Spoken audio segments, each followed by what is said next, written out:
Good afternoon from Mexicali. Buenas tardes, it's Mexicali. I wanted to share some news with you guys about crossing with your pets.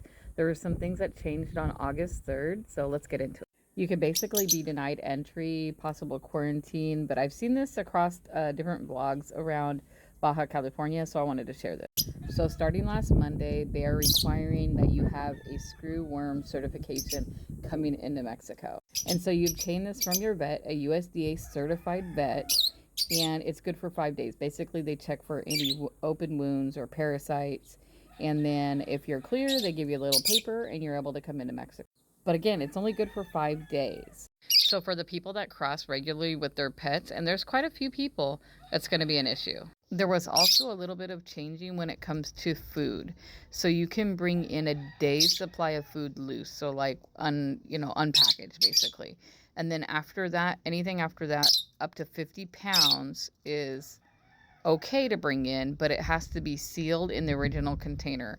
If not, supposedly they're going to confiscate that as well. So in Mexico, they do have a frequent traveler pet program, and it's through the Seneca, and I'm sure I'm probably saying that wrong. Basically, you start the process online, and then when you're coming into the port of entry, you go in and you give them like their rabies, their vaccinations, their microchip information, and they put it like on a digital card. So basically all they'll have to do is scan it. So everything's already stored in that particular program or card or whatever it's called. But the screwworm certification is still required within the 5-day limit right now. So going into the United States, kind of the same requirements. The screwworm certification from a vet in Mexico, the USDA paper that you sign up through like the portal is good for 6 months.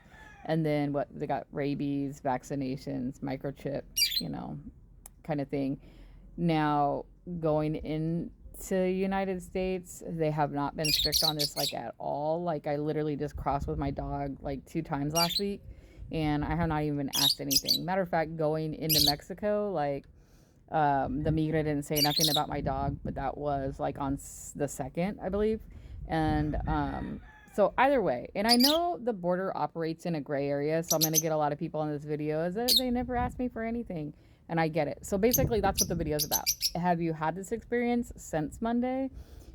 Tell me about it. Let's kind of check it out. Honestly, I don't know if this is even going to last very long.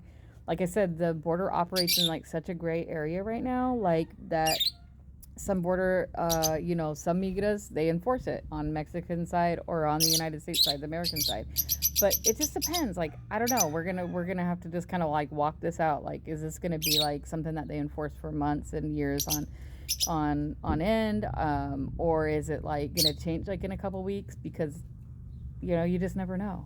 So let me know your guys' experience below. I'm just letting you guys know what the new information is. Thank you.